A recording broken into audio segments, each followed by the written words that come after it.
Bonjour à tous, bienvenue aujourd'hui pour cette nouvelle session. Je me présente pour ceux qui ne me connaissent pas, je suis Lionel Lecointe et je travaille au service technique chez PL System Nitronics France depuis maintenant 11-12 ans, je sais plus, on compte plus trop après. Et nous allons parler aujourd'hui ensemble de comment paramétrer les alarmes dans le logiciel Unilogic. Donc, comme d'habitude, on va faire une petite présentation là sur PDF. Mais alors là, aujourd'hui, juste vraiment 30 secondes, histoire d'expliquer un peu ce qu'on va faire. Et après, on passera directement sur le logiciel de programmation. Il faut vraiment jouer avec, voir quels sont les paramètres qui sont intéressants, comment ça se met en place, etc.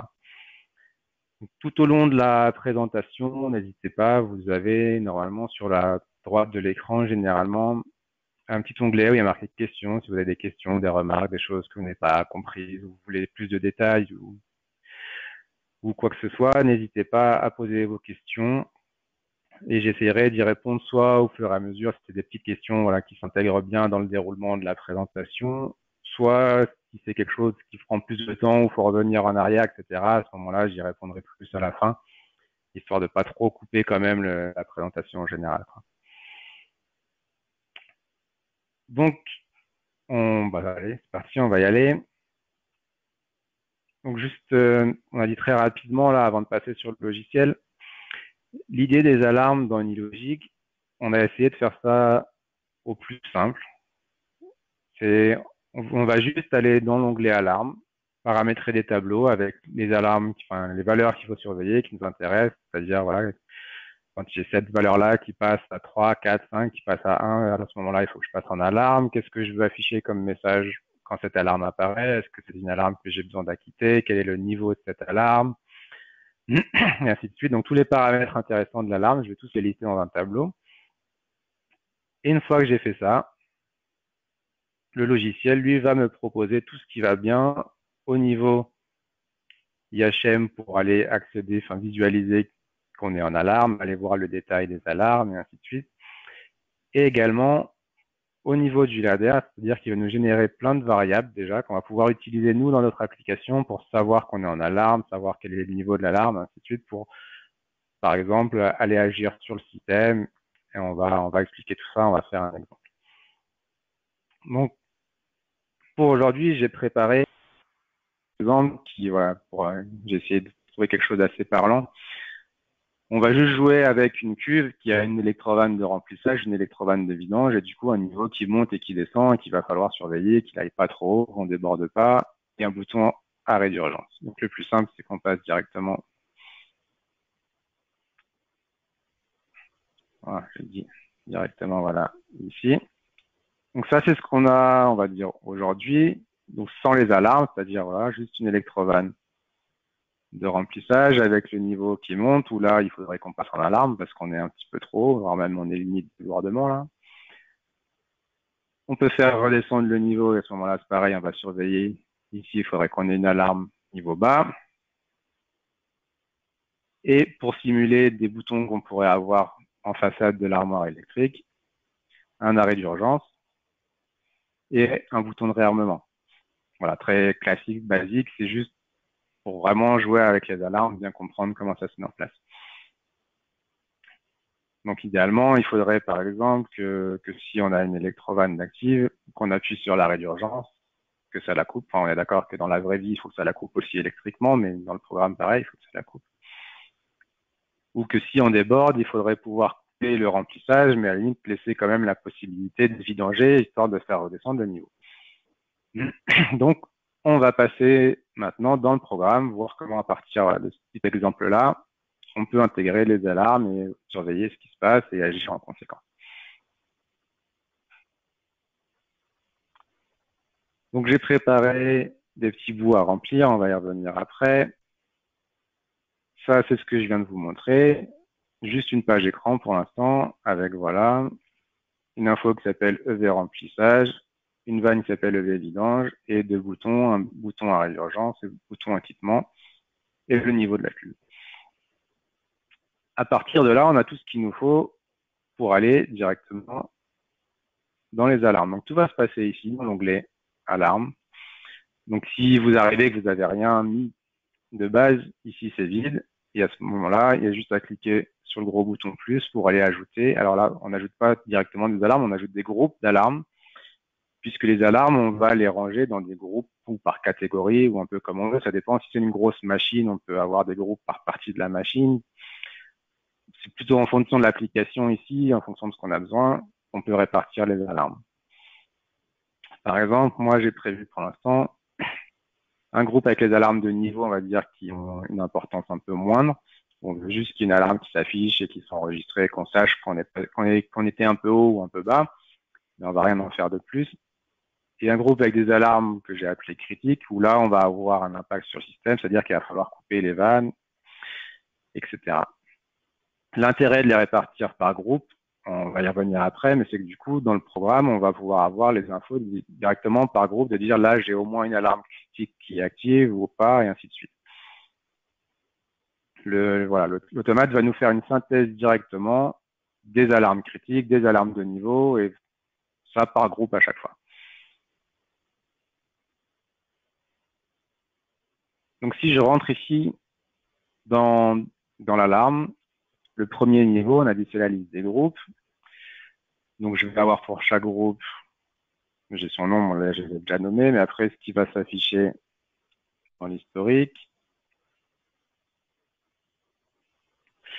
j'ai quelque chose qui est optionnel ici qui s'appelle suppression. En fait, je peux aller mettre une variable qui va inhiber directement tout le groupe d'alarme. Par exemple, vous faites une intervention là sur les capteurs de niveau, il faut les changer. Du coup, vous savez que ça va passer en alarme puisqu'on n'aura plus d'infos. Vous voulez pas qu'il y ait toutes les alarmes qui s'affichent, que ça arrête le système, etc. Parce que vous savez ce que vous êtes en train de faire comme intervention. À ce moment-là, vous pouvez mettre un bit intervention qui serait ici. Et directement, le système ne tient plus compte des alarmes de niveau. Ça, on peut l'avoir pour chaque groupe et on verra après. On peut l'avoir aussi sinon pour chaque alarme séparément. Ensuite, au niveau des paramètres, on va avoir ici le format de la date, peu importe. Par contre, les couleurs, en fonction du niveau de l'alarme, savoir dans quelle couleur on veut afficher l'alarme, dans la liste des alarmes et dans l'historique. Et après, le type de bandeau d'alarme, ça c'est pour les alarmes qui sont actives. Par exemple, une fois qu'on aura défini toutes nos alarmes, si on a dit qu'on voulait avoir un gros bandeau d'alarme, automatiquement, le système, lui, va nous proposer ça. Alors là, c'est juste un aperçu, hein, mais sinon, il n'y a rien à faire dans le programme. C'est vous envoyez le programme avec les alarmes qui sont configurées. Automatiquement, quand tout va bien, vous allez avoir soit juste le petit carré vert ici, enfin le petit carré ici, pardon, qui sera vert, pour dire tout va bien. Soit une alarme va apparaître. À ce moment-là, le bandeau va apparaître également. Le nom des alarmes actives qui défilent ici. Un petit bouton pour aller dans le tableau vraiment des alarmes, puisque des fois c'est plus sympa à voir que juste tous les noms qui défilent.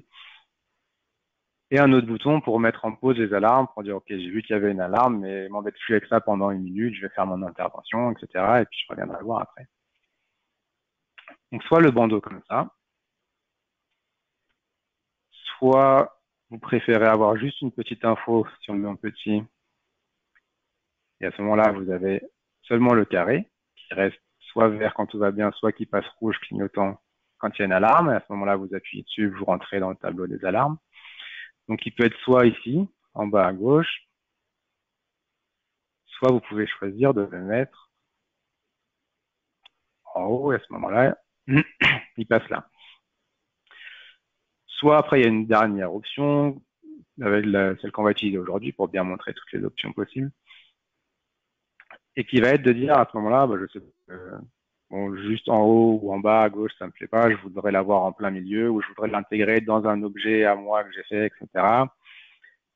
Voilà, vous avez aussi la possibilité de dire je veux pas utiliser le bouton par défaut et de recréer vous un bouton. Par exemple, moi j'ai recréé un petit bouton qui a en fait 3 images superposées, rouge, orange, vert en fonction de s'il y a une alarme ou pas ou qu'il faut la quitter et une action dessus qui va aller afficher le tableau des alarmes. Et à ce moment-là, vous pouvez le mettre n'importe où. Si moi je le veux ici en rond plutôt qu'un carré et en bas à droite, vous avez juste à recréer vous votre petit logo à vous, à dire que quand vous appuyez dessus, ça va afficher le tableau des alarmes et ça revient en même que que le bouton système, on va dire. Ensuite, ça c'est pour les groupes d'alarmes. Je regarde, n'hésitez pas s'il y a des questions, pour l'instant apparemment ça va. Et ensuite, on rentre donc dans le groupe d'alarme. Là, par exemple, bon, dans chaque groupe, j'ai 2 alarmes, niveau bas, niveau haut. C'est le texte qui va s'afficher quand l'alarme va apparaître. Par exemple, niveau bas cuve, niveau haut cuve ici. Chaque alarme a un numéro qui est attribué automatiquement par le système. Celui-là, il va être intéressant, on va y revenir après, mais c'est celui-là qui va nous permettre de savoir dans le programme ce qui se passe.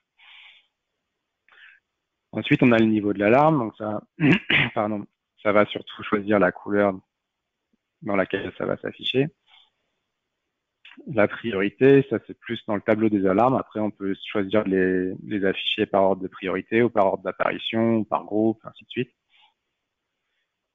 Savoir si je veux l'afficher dans le bandeau ou si je veux que mon logo, pardon, mon icône passe en rouge quand l'alarme apparaît. Sinon, à ce moment-là, ça reste vert. On va dire, il se passe rien au niveau de l'affichage en temps réel, mais c'est quand même enregistré dans l'historique, ainsi de suite.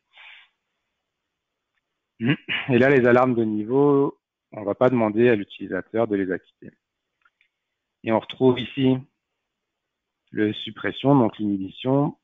Si plutôt que de désactiver tout le groupe, je veux désactiver juste cette alarme-là, à ce moment-là, je m'indique ici que je mets 1 pour désactiver l'alarme. Et après, j'ai maintenant le plus important, c'est-à-dire que je rentre dans le détail de l'alarme. Et c'est là que je vais choisir quand est-ce que je passe en alarme. Donc, par exemple, là, on est dans le niveau bas, donc ça veut dire qu'on est sur de l'analogique. La valeur que je veux surveiller, c'est le niveau.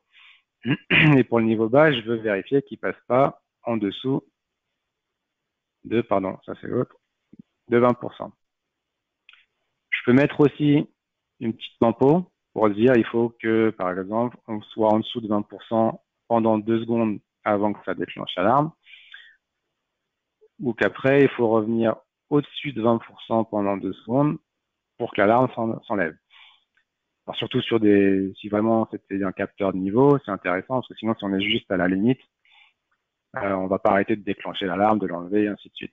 Pareil, on peut mettre une bande morte pour dire qu'on met une petite tolérance de 1 ou 2% sur le niveau pour pas que l'alarme s'en aille et revienne tout le temps quand on est juste au niveau.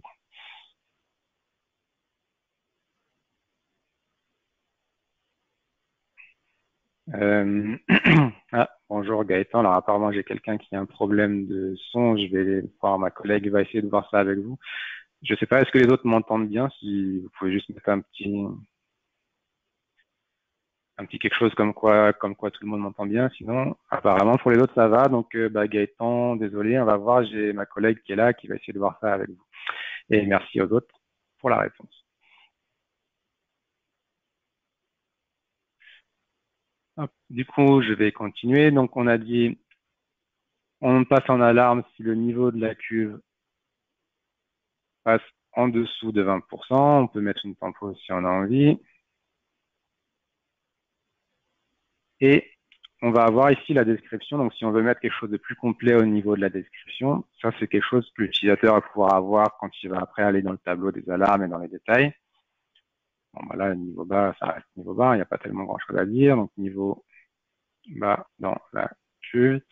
Et la contre-mesure, en fait, l'idée, ça va être d'indiquer à l'utilisateur, à l'opérateur qui est devant la machine, qu'est-ce qu'il faut faire à ce moment-là pour régler le problème. Voilà, par exemple, remplir la cuve. Bon, là, c'est pas forcément très parlant, mais par exemple, sur des applications où il y a plein d'alarmes de disjonction moteur, de choses comme ça peut être aller relever le disjoncteur KA13 ou KA12 ou KA23. Ça évite de sortir le schéma électrique, de voir quel est le disjoncteur qui va bien. Et ensuite, il faut aller chercher, quoi.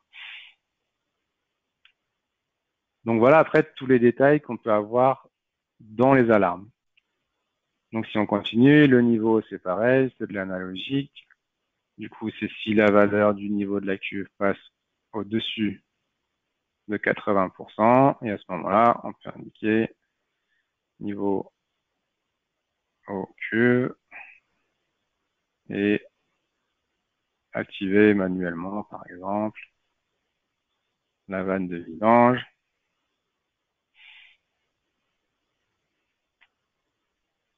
Et donc, ces deux-là, on a dit, on n'a pas forcément besoin de les acquitter. Si on passe en défaut, bon, on passe en défaut, ça s'affiche enregistré. Et puis après, si ça revient normal, tout va bien, il n'y a rien de spécial à faire. Par contre, pour les alarmes un peu plus graves, on va dire, par exemple le débordement, si on reste dans la logique, alors le petit nom qui va s'afficher,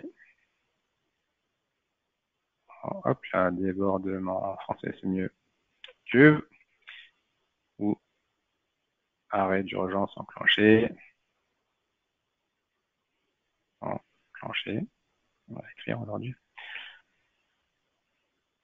Celle-là, je vais demander à l'utilisateur de les acquitter parce que voilà, si ça a débordé, il y a un problème, il y a certainement quelque chose à faire. Donc c'est bien qu'il y ait quelqu'un qui vienne et qui dise OK, j'ai vu, ça a débordé, pourquoi, et qui autorise le système à repartir. Et le hack bit qui est ici, alors il faut faire attention parce qu'on a souvent tendance à penser que c'est un bit qui va nous permettre d'acquitter le défaut, alors qu'en fait non, c'est dans l'autre sens. Acquitter le défaut, on va pouvoir le faire par le programme, par le ladder, on va le voir juste après. Ça, c'est un bit qui va passer à 1 quand on a acquitté le défaut. C'est-à-dire, si vous voulez savoir que l'arrêt d'urgence a été acquitté, à ce moment-là, vous mettez un bit ici, et au moment où vous acquittez le défaut arrêt d'urgence, le bit passe à 1 et vous pouvez vous en servir dans votre programme. Petite question du coup qui dit comment ça se passe pour les messages avec le multilangue. C'est une très bonne question. Et en fait, automatiquement, si vous gérez du multilangue, bon là ici j'ai que le défaut en français, mais si je rajoute la langue en anglais, après il n'y a plus qu'à aller dans l'anglais, vous avez l'onglet IHM pour tout ce qui est à l'écran, et en fait ça vous rajoute un onglet alarme, et il n'y a plus qu'à traduire, là vous avez les textes en français, il n'y a plus qu'à mettre en face en anglais, ou alors vous exportez sous Excel, vous réimportez, et en fait il y a juste à traduire ici tous les messages de défaut que vous allez pouvoir mettre dans l'application.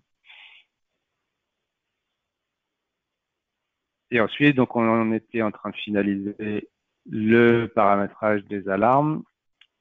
Donc, le débordement, ça reste le même principe que tout à l'heure, c'est-à-dire que c'est si le niveau, cette fois, dépasse 100%. Donc là, on va mettre la cuve à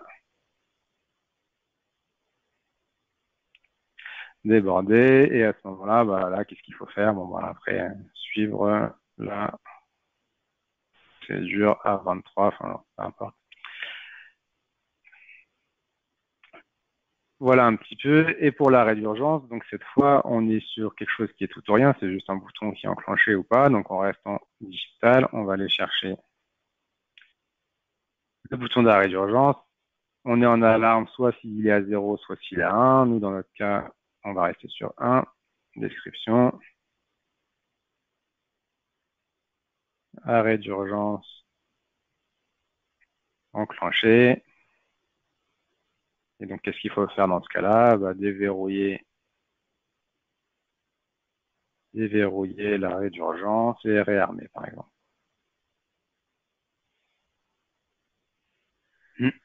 Donc là, on a paramétré voilà, toutes nos alarmes. De toute façon, ça peut pas être plus compliqué que ça. Globalement, soit c'est du tout rien et je choisis la valeur que je surveille et l'état dans lequel je suis en défaut, soit c'est du numérique et je choisis pareil la valeur que je surveille et quand est-ce que je passe en défaut. Donc là, on a utilisé que des plus petits ou égal. Après, ça peut être si je suis entre 0 et 3 ou si je suis plus grand que 10 mais plus petit que 50. Enfin, voilà. Après, on peut aller plus loin un petit peu dans les conditions.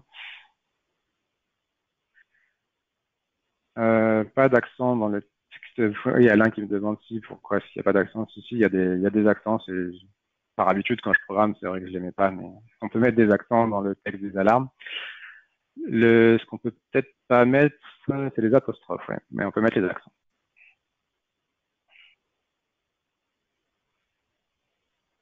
D'ailleurs, ce serait plutôt comme ça, je pense peut-être.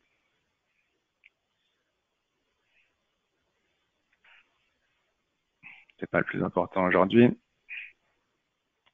Donc là, voilà, on a fini de paramétrer toutes nos alarmes, ce qui va nous permettre de gérer donc soit le bandeau, on a dit, soit le petit carré, soit mon bouton à moi que j'ai refait. Et à ce moment-là, automatiquement, j'appuie dessus. J'ai le tableau des alarmes qui apparaît. Je vais pouvoir aller voir tous les détails par rapport à ce que j'ai renseigné.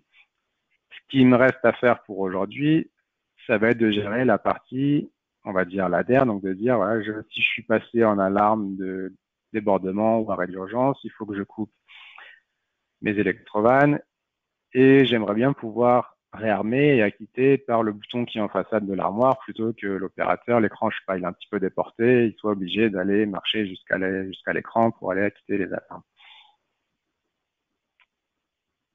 À ce moment-là, on va finir de remplir ce que j'avais commencé à préparer ici. Donc, pour l'acquittement, on a dit, on peut le faire par le programme. Tout ce qui concerne les alarmes dans le programme, bah, comme d'habitude, c'est dans une catégorie quelque part ici qui va s'appeler alarme, forcément. Et à ce moment-là, j'ai une fonction acquittement, donc il n'y a plus qu'à dire que si j'appuie sur le bouton acquittement, à ce moment-là, je veux acquitter les alarmes. Alors, soit je peux acquitter juste une alarme, un groupe d'alarmes, ou directement toutes les alarmes d'un coup, comme ça, je suis tranquille.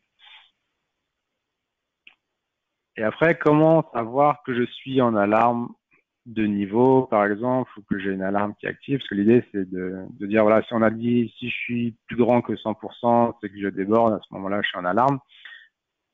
Ce serait dommage de devoir réécrire ici, si niveau est plus grand que 100%, à ce moment-là, il faut que je coupe l'électrovanne. En fait, une fois qu'on a paramétré les alarmes, une fois qu'on a commencé à dire au système qu'on allait utiliser les alarmes,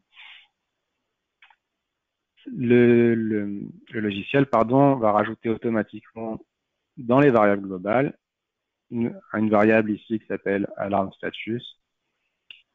Et c'est là-dedans que je vais retrouver toutes les infos qui sont intéressantes. Donc j'ai par exemple un bit qui va passer à 1 si j'ai au moins une alarme qui est active. Un autre qui va rester à 1 si j'ai au moins une alarme que j'ai pas encore acquittée. C'est ça que j'utilise moi dans mon petit voyant pour les alarmes pour afficher en rouge ou en orange. Et après, je vais avoir par groupe, donc j'ai un tableau de 32 bits, parce que je vais mettre 32 groupes maximum. Par groupe, je vais avoir l'état, savoir si j'ai au moins une alarme du groupe 0, au moins une alarme du groupe 1 qui est active, ainsi de suite. Et j'ai la même chose, savoir s'il faut que je les acquitte. Et ensuite, j'ai la même chose, mais cette fois par alarme. Si je veux vraiment le détail par alarme, je vais avoir la synthèse ici par alarme. Est-ce que l'alarme est active ou pas? Donc, par exemple, si je reviens sur ici, moi, mes alarmes critiques, celle qui va m'arrêter, par exemple, quoi qu'il arrive, l'électrovan de remplissage. Si j'ai au moins une alarme critique, je vais arrêter le remplissage. Donc, je peux utiliser la synthèse qui est là. Les alarmes critiques, le numéro du groupe, il est ici, donc c'est le groupe 1. Donc, si j'ai au moins une alarme du groupe 1, donc c'est cette info-là qui va passer à 1, c'est cette info-là qu'il faut que j'utilise pour couper l'électrovan de remplissage. Alors, comme alarme status groupe state 1, c'est pas super convivial, on peut utiliser l'alias ici pour mettre un petit nom plus sympa pour nous dans le programme, par exemple, alarme CR pour alarme critique. Et pareil, si je veux pas que ça reparte avant que je l'ai acquitté, je peux utiliser l'info qui est là, de dire que j'ai au moins une alarme qui est en attente d'acquittement dans les alarmes critiques. Si on prend la vidange, on a dit la vidange, ce serait quand même bien de pouvoir vidanger même si on est débordé. Ça aide à s'en sortir. Donc la seule chose qui va couper la vidange, ça va être l'arrêt d'urgence. Et à ce moment-là, je peux l'avoir donc dans le détail de chaque alarme. Si je viens dans ici, c'est là que c'est intéressant d'avoir le numéro de l'alarme. Donc arrêt d'urgence, c'est l'alarme numéro 4. C'est donc ce bit-là qui va passer à 1 quand je vais être en alarme arrêt d'urgence. Je peux l'appeler alarme AU. Et à ce moment-là, je peux pareil savoir si elle est en attente d'acquittement. On a dit c'est la numéro 4. Et directement, je peux réutiliser ces infos-là dans mon programme pour dire si je suis en alarme critique ou que j'ai pas encore acquitté mes alarmes critiques, je coupe le remplissage.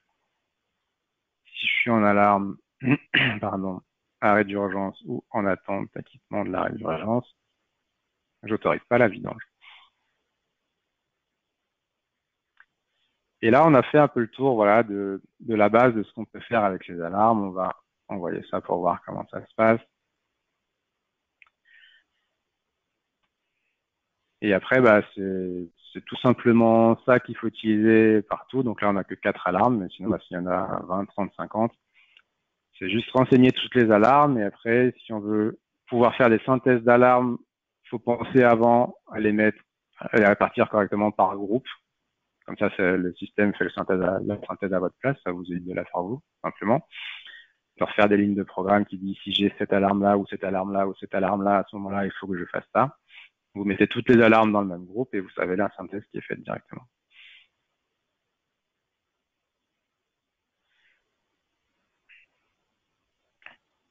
Donc, on va voir un petit peu ce que ça donne maintenant, savoir si si j'ai fait des erreurs ou pas.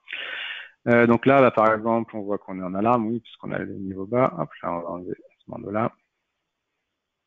Donc celui-là, logiquement, on a dit que si je remonte, voilà, ça repasse en vert. Je peux quand même cliquer dessus, aller dans le détail des alarmes. Donc je vois que j'ai le niveau bas qui est passé, qui a été activé à 11h30 et qui est reparti à 11h30 aussi. Donc voilà, on a juste fait un petit tour en niveau bas, mais pas de panique, rien de très grave. Par contre, si je laisse la queue se remplir jusqu'en haut, je suis passé en niveau, logiquement je suis passé en débordement aussi. Donc j'ai bien coupé automatiquement mon électrovanne. Si je vais voir ici, je vois bien niveau débordement. Logiquement, j'ai le droit de vidanger, mais j'ai pas le droit de repartir puisque ici c'est orange, ça veut dire que j'ai encore une info qui n'a pas été acquittée. Et à ce moment-là, soit je viens là, je dis j'acquitte tout, et là je suis prêt à repartir. Ou si par exemple j'ai l'arrêt d'urgence qui est enclenché, je peux rien faire. Si je l'enlève, je peux toujours rien faire non plus. Et à ce moment-là, je réarme et je peux repartir.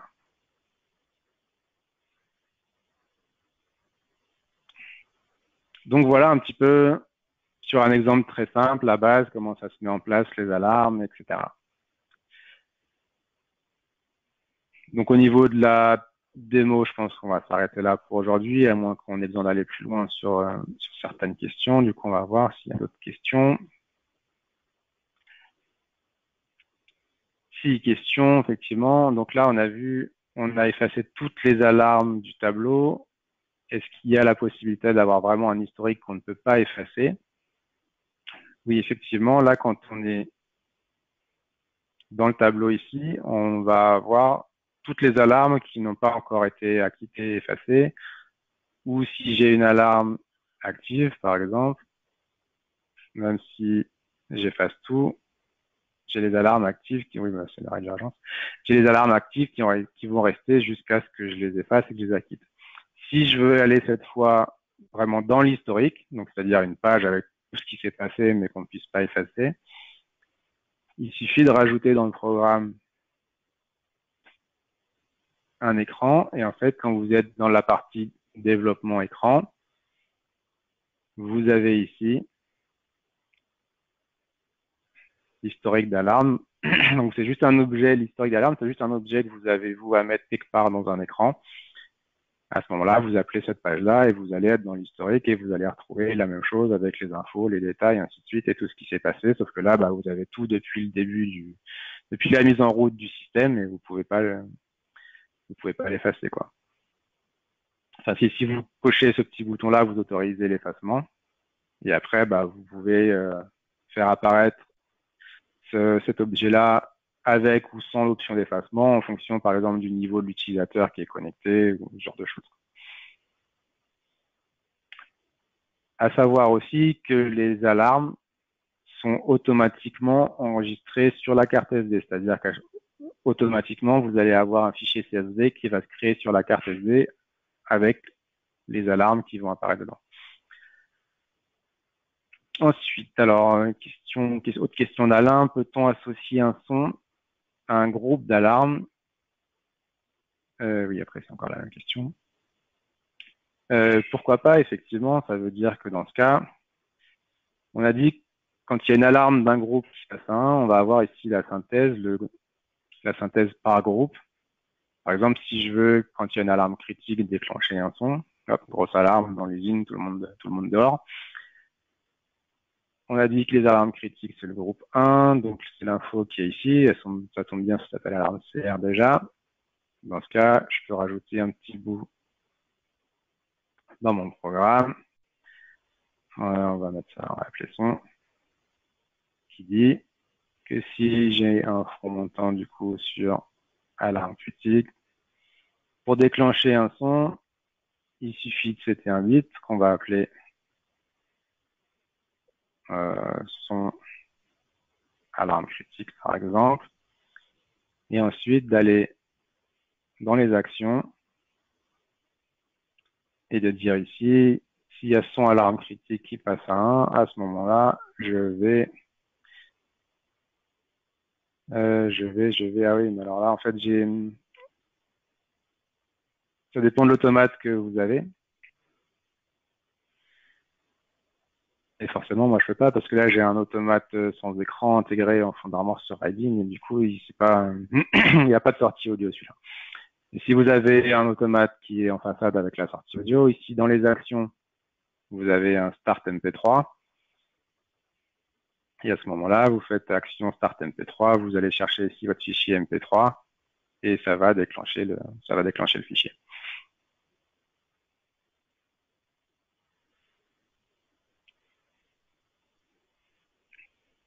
Voilà. Alors, est-ce qu'on a d'autres questions? Comment ça se passe pour afficher les alarmes dans la partie serveur web? Alors, c'est une très bonne question. Pour l'instant, on n'a pas l'équivalent de tout le bandeau d'alarme, etc. dans le web, mais c'est quelque chose sur lequel on travaille. Normalement, il me semble que d'ici la fin de l'année, là, peut-être pas dans la toute prochaine version, mais peut-être dans celle d'après, on devrait pouvoir avoir une mise à jour logicielle avec directement les alarmes gérées de la même manière, de manière automatique dans le serveur web.